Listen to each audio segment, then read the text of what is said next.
Depois que Jesus apareceu a mim em 1952 e me ensinou a respeito do assunto dos demônios, com base na palavra de Deus, fui guiado para estudar este assunto com mais afinco. Descobri que as Escrituras ensinam muita coisa acerca dos demônios, dos seus hábitos, da sua influência e do seu poder sobre os homens. Efésios 6 ressalta um combate. Este combate não é contra outros seres humanos, não é contra o sangue e a carne. Efésios capítulo 6, versículo 12. Porque não temos que lutar contra carne e sangue, mas sim contra os principados, contra as potestades, contra os príncipes das trevas deste mundo, contra as hostes espirituais da maldade nos lugares celestiais. Leia a passagem inteira de Efésios capítulo 6, verso 11 ao 18, e você descobrirá que esta luta está especialmente ligada com a área da oração. Observe o que Paulo escreveu para a igreja em Colossos, a respeito de um ministério chamado Epáfras. Está lá em Colossenses capítulo 4, verso 12.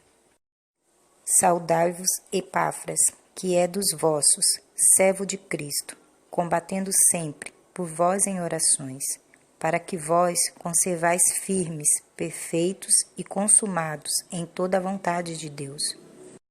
A palavra grega, traduzida aqui por esforçar-se, sobremaneira, é interpretada por outras traduções, por lutar. Significa contender, esforçar-se, combater. Epáfras estava sempre contendendo, esforçando-se e combatendo em prol dos efésios nas suas orações. Contra quem estava lutando? Contra quem estava agonizando? Certamente não com Deus Pai. É a vontade de Deus abençoar os homens. A oração não muda Deus. Deus não muda. Ele não pode existir sequer uma sombra de mudança. Está lá em Tiago, capítulo 1, verso 17. Podemos orar de acordo com a vontade de Deus e receber os provimentos que Ele reserva para nós, mas não lutamos, não contendemos, não nos esforçamos, nem combatemos contra Ele. A luta é contra a força invisível que está guerreando de modo inteligente contra o propósito de Deus. Esta força invisível é, logicamente, o diabo, os demônios e toda a sua atividade. O diabo guerreia contra o plano de Deus. Ele tem guerreado contra o ministério que Deus me chamou para cumprir. Eu me trancava na última igreja que pastoreei durante 2 ou 3 dias a fio, só jejuando e orando. Deus estava lidando comigo para eu deixar o pastorado e sair para o ministério do campo. Portanto, deixei aquela igreja em 1949 e saí para o campo. Tenho feito isto desde então. Mas vou lhe dizer que naqueles primeiros 6 meses lutei contra mais demônios do que tinha feito durante todos os 15 anos de meu ministério. Vieram contra mim como uma quadrilha. Veja bem, se pudessem ter frustrado o plano de Deus, teriam impedido o que estamos fazendo hoje. Houve uma luta. Eu não sabia tudo quanto sei agora. Foi assim que aprendi muitas coisas. Além disso, os demônios dominam as pessoas de tantas maneiras que não fazem ideia. Procuram impedir as pessoas de virem a Deus. Procuram reter os cristãos de crescer espiritualmente. Em outubro de 1963, vim para Tusa para falar, certa noite de sábado, no banquete da Associação dos Homens de Negócio do Evangelho Pleno, para então ensinar a partir de segunda-feira seguinte até a próxima sexta-feira, um seminário sobre o Espírito Santo. Realizamos o seminário numa igreja local. Deus começou a agir e, em vez de durar 5 noites, a reunião durou 8 semanas. Ministrei em 2 cultos por dia, de manhã e à noite, durante aquelas 8 semanas. Certa tarde, entre os cultos, estava numa das salas da escola dominical, orando a respeito do culto à noite. Cansara-me de ficar de joelhos e estava deitado de costa no tapete, orando em outras línguas. De repente, o Espírito Santo de Deus me falou a respeito do meu genro. Ele é reverendo e, no momento presente em que esse livro estava sendo escrito, pastor fundador da Comunhão Cristã da Fé, em Tulsa, Oklahoma. Ele não conseguia ficar firme em coisa alguma, não queria manter-se em emprego algum, simplesmente o deixava e saía andando. Não ficava na igreja. Um dia podíamos vê-lo na igreja regendo o coro, e tudo estaria ótimo. Em outro dia podíamos vê-lo fora da igreja, soprando fumaça de charuto no meu rosto. Eu nunca falava coisa alguma, eu simplesmente o amava. Eu sabia que o diabo tinha as garras nele. Ele era uma montanha-russa, um cristão ioiô, para cima e para baixo, para dentro e para fora. Sendo assim, enquanto eu ficava ali deitado de costa, orando em outras línguas, acerca do culto daquela noite, o Espírito de Deus me disse de repente: há 3 demônios que seguem o seu genro, por onde ele vai. Tive uma visão rápida, vi-o andando pela calçada. Estava sendo seguido por 3 cachorrinhos, conforme parecia, um à direita da calçada e um à esquerda, e um no meio. O Espírito de Deus disse: voltará à direita e se entregará ao demônio da direita. E então voltará à esquerda e se entregará ao demônio da esquerda. Depois voltará e se entregará ao demônio do meio. Parece às vezes que ele é uma pessoa diferente. Conforme o demônio no qual ele se entregava, ele agia daquela maneira. Os parentes até tinham observado: ele é esquizofrênico? Ele é um cristão nascido de novo e cheio do Espírito Santo. Mas não é porque alguém foi cheio do Espírito Santo que não é mais capaz de ceder ao diabo. A pessoa ainda tem uma vontade própria. Você pode entregar-se ao diabo e deixar o diabo dominá-lo em qualquer tempo que você quiser. Você pode ceder à carne e deixar dominá-lo. A Bíblia ensina que temos de lidar com o mundo, a carne e o diabo, mas você não está obrigado a ceder a qualquer destes, graças a Deus. O Senhor me disse: fale para aqueles espíritos, mande-o em meu nome, o nome de Jesus, desistir das tuas manobras, ordene-o que pare. E eu disse: eu estou em Oklahoma e ele está em Texas. E ele disse: na dimensão espiritual não há distância. Respondi: diga-me outra vez exatamente como faço isto.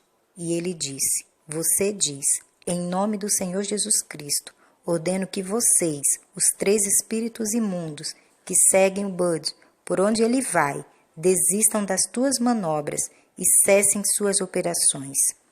Ergui-me para uma posição sentada e disse aquilo.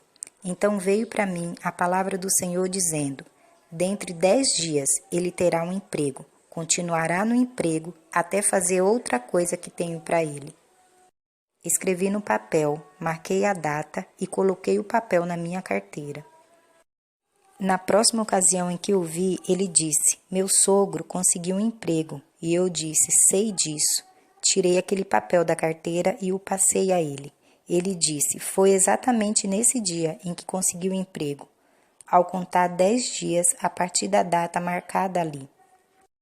Permaneceu naquele emprego e foi um grande sucesso. Nomearam o gerente assistente e queriam colocá-lo como gerente de outro negócio, mas Deus o chamou para Minneapolis para ser gerente de coro de uma igreja. O chefe dele comentou o seguinte com alguém que contou para mim: não entendo aquele jovem que foi para aquele lugar distante para dirigir cântico por $100 por semana e eu lhe ofereci 20 mil por ano para dirigir este negócio. Garanti-lhe 30 mil dentro de 18 meses. Não há dúvida que dentro de 5 anos ele poderia estar ganhando de 50 a 60 mil dólares. Mas o meu genro queria obedecer a Deus e tem andado com Deus desde então. Não lutei contra a carne e o sangue, não lutei contra o meu genro. O nosso problema é que continuamos lidando com as pessoas, ao passo que o problema talvez não seja com a pessoa. Como pastor, vi pessoas que pareciam estar presas por forças invisíveis. Isto me causou muita preocupação.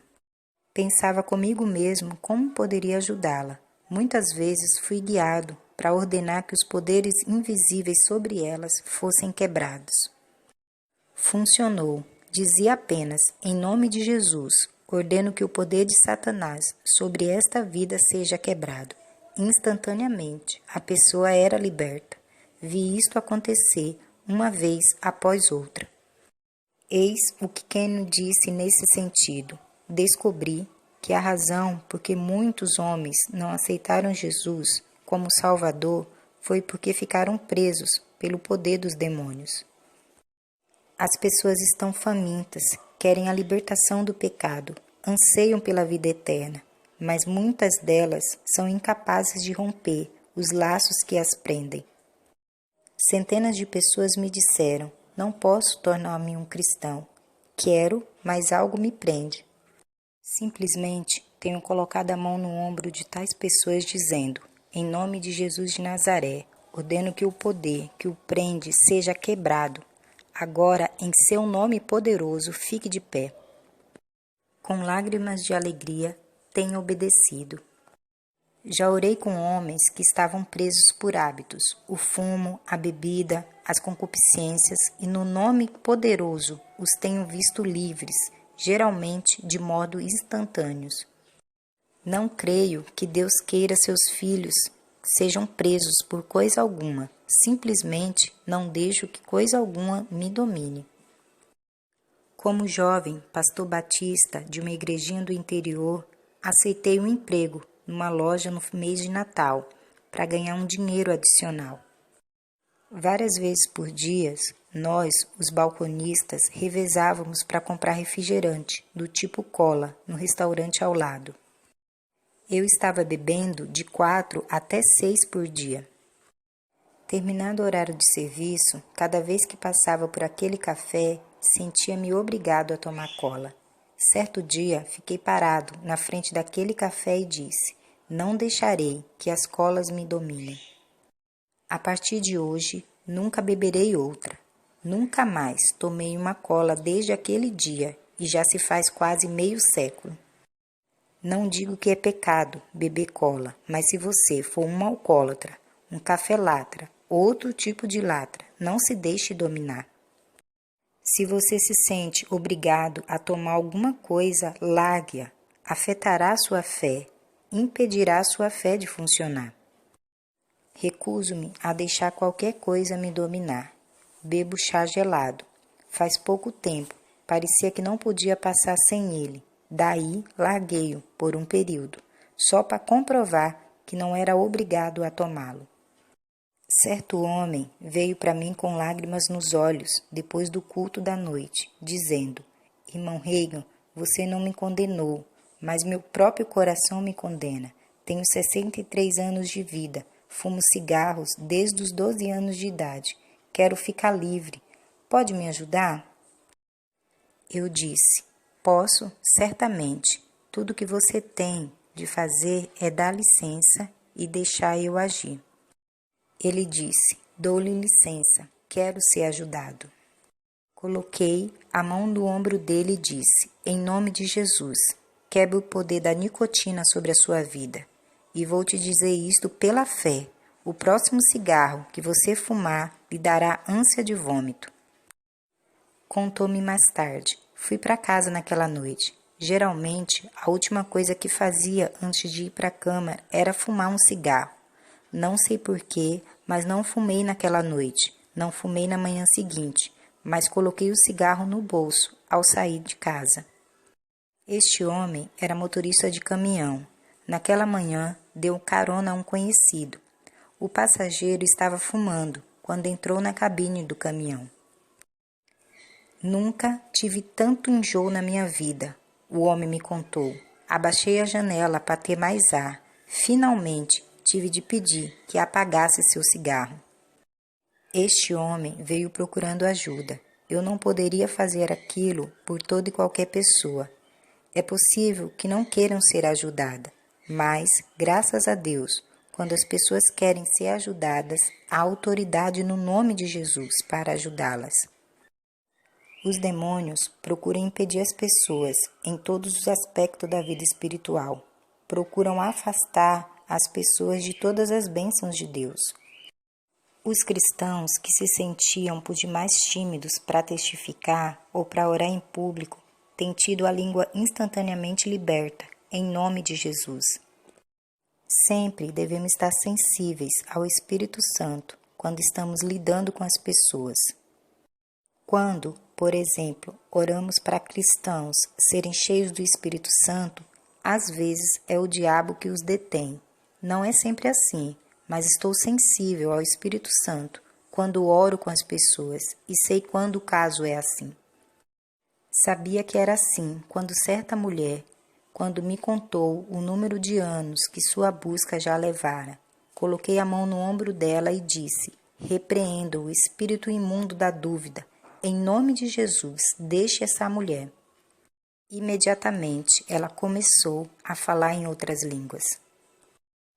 Isto tem acontecido uma vez após outras. Apenas coloco a mão no ombro da pessoa e muito calmamente, muito quietamente, às vezes quase inaudível, digo: repreendo todo o diabo que está prendendo esta pessoa. Imediatamente, a pessoa levanta as duas mãos e começa a falar em outras línguas.